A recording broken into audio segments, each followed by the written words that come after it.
Welcome back to the Robots vs. Vampires podcast.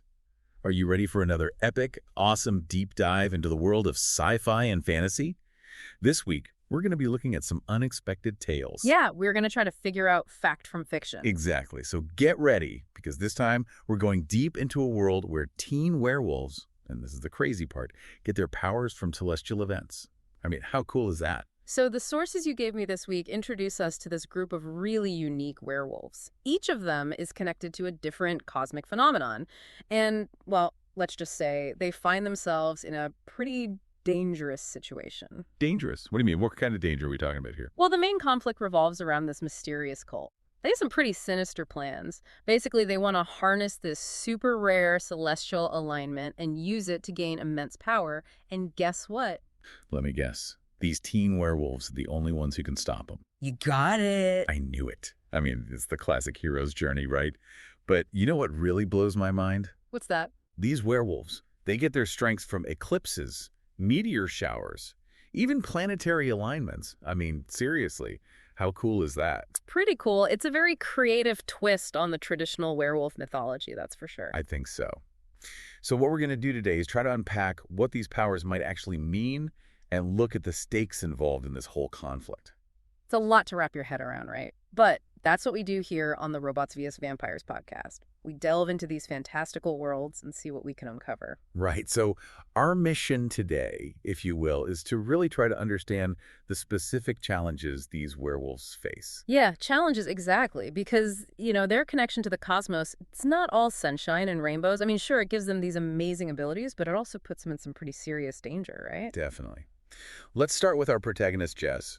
Her connection to lunar eclipses is pretty fascinating. What's so special about her? Well, it's not just about having cool powers. You see, there's this whole social stigma attached to it. People call her a celestial freak, and they even make cruel comments about her parents' death, saying things like, "Lucky her parents got ripped apart, at least the powers came early." Ouch. Oh, that's harsh. So it's like she's dealing with a lot of prejudice and trauma on top of everything else. Yeah, it adds a whole other layer to her character and her motivation for, fighting this cult. It gives her this deeply personal stake in the story, something that goes beyond just defeating the bad guys. Right, because she's not just fighting for the world, she's fighting for herself, for her place in the world. Oh, acceptance. Yeah. Exactly. And then we have Max, whose strength surges from meteor showers. Talk about a powerful image. I mean, unpredictable and fiery. That's how they describe his power in the sources. You can practically see it, right? This dude all charged up, ready to explode. He's definitely the more impulsive type, based on what I'm reading here. And that's where the contrast with Jess becomes really interesting, because she's more subtle. Yeah. That's how they described her. Yeah, more strategic, perhaps even a little more nuanced in how she uses her powers.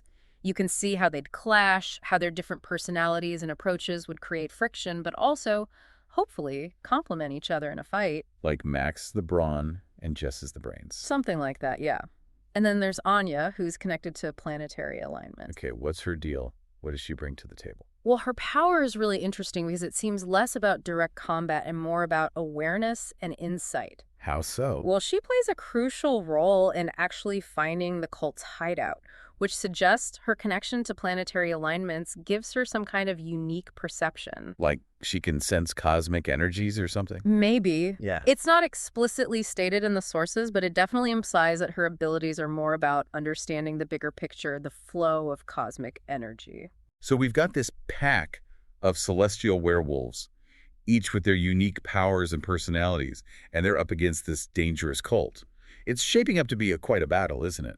It is, but before we get to that, I think it's worth taking a moment to consider what this whole celestial connection means for them as a group.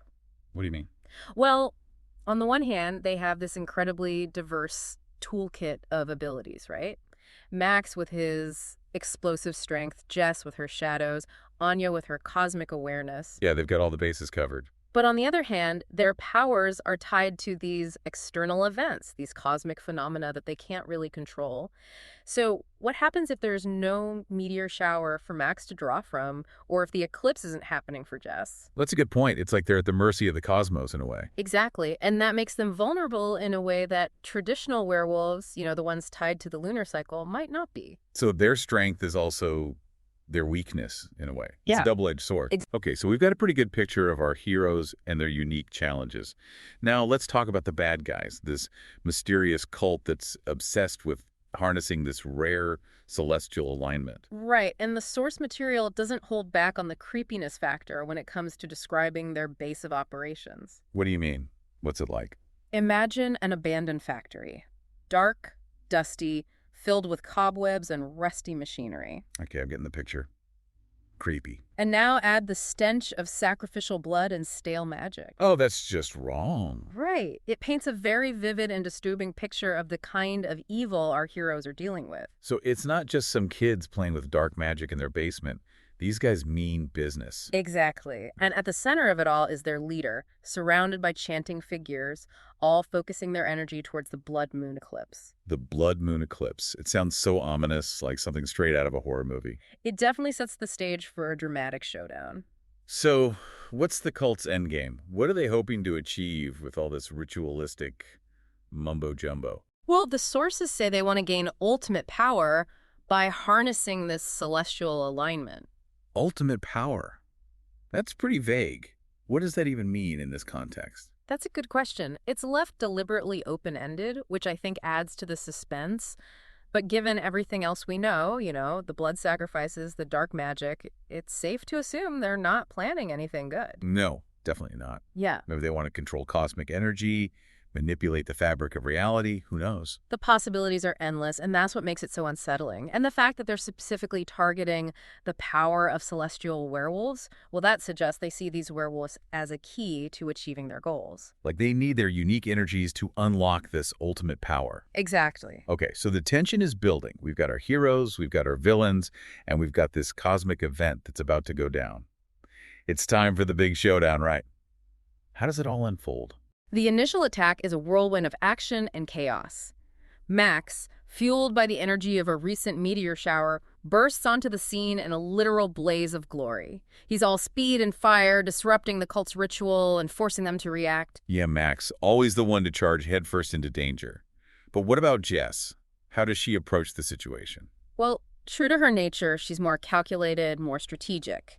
Empowered by the deepening eclipse and the intensifying shadows, she moves with a silent and deadly grace, picking off cultists with almost surgical precision. It's like a perfectly coordinated dance of chaos and control. And then there's Anya. What's she up to during all this? Well, she's not just standing around, that's for sure. Picture this. She conjures ropes of starlight, using them to bind and restrain cultists, creating openings for Max and Jess to exploit. Ropes of starlight. That's so cool. It's like she's pulling down the heavens to help them fight. Exactly. It really showcases the unique and imaginative ways they can use their celestial powers. But as you might expect, the cult leader isn't going down without a fight. Of course not. He's the big bad. What does he do? He starts siphoning the werewolves' power, targeting Jess in particular. Oh, no, that's bad, right? Very bad. Imagine feeling your very essence, the source of your strength, being drained away. And for Jess, who's already dealing with so much emotional baggage, it's especially terrifying. It's like he's stealing her identity, her connection to the cosmos.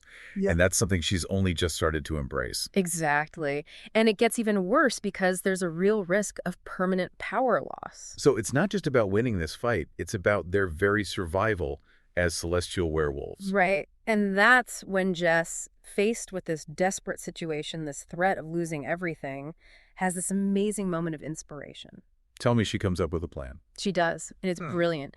You see, instead of relying on the presence of moonlight, she decides to use its absence to her advantage. Whoa, hold on. How does she do that? She directs Max to create a diversion. A diversion? How? He unleashes a blinding burst of meteor fire. Right into the cult leader's face. Not exactly. He aims for the surrounding cultists, blinding them momentarily. This disrupts their focus, creates a moment of chaos. And that's all Jess needs, right? Right. She seizes that split-second opportunity and unleashes the full extent of her eclipse-enhanced power.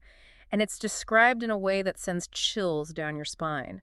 Shadows unfurled from her, tendrils of pure darkness snaking across the floor and snuffing out the cult's ritual circle. Oh, I love that imagery. It's like the darkness itself is her weapon. And it's super effective. The cult leader is overwhelmed, his stolen power dissipates, and the remaining cultists scatter, leaving their evil plans in ruins. Wow, that's epic. So the good guys win, But what's the aftermath like? I mean, they've been through a lot. Yeah, they're definitely shaken up. There's a lot of relief, of course, but also a sense of exhaustion, both physical and emotional. And this is where we see some really interesting character development, especially for Jess. What do you mean?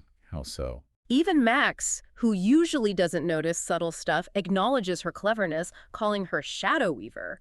It's like he finally sees her for who she truly is, not just the celestial freak everyone else labels her as. It's a moment of validation, of acceptance from someone she respects. Yeah. And for Jess, that must mean a lot. Absolutely. And it reinforces the idea that her connection to the eclipse, her power, is something to be embraced, not feared or ridiculed.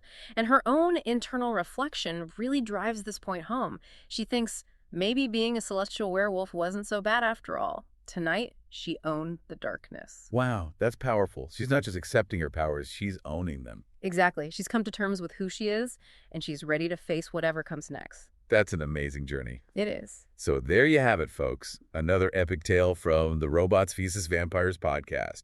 A story of teen werewolves, celestial powers, and a battle against a creepy, power-hungry cult. What did you think? I mean, what stood out to you the most?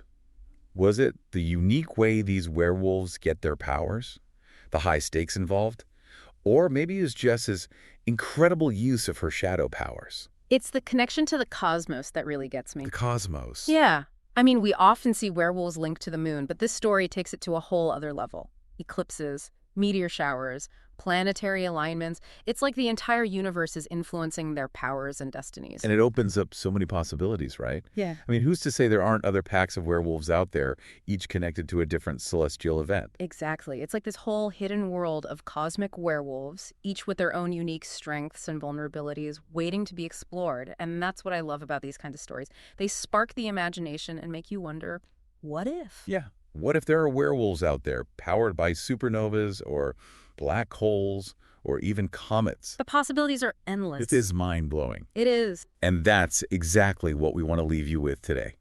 A little food for thought, a question to ponder as you gaze up at the night sky. If you could have a power tied to a celestial event, what would it be? And how would you use it? Think about it. Would you choose something explosive and destructive, like a supernova, or something more subtle and strategic, like the phases of the moon? And remember, every power comes with its own set of challenges. So choose wisely. And on that note, we'll wrap things up for today. Thank you for joining us for this awesome deep dive into the Robots vs. Vampires podcast. Don't forget to rate and follow the show for more unexpected tales where the lines between science fiction and fantasy blur in the most amazing ways. We'll see you next time. See you then.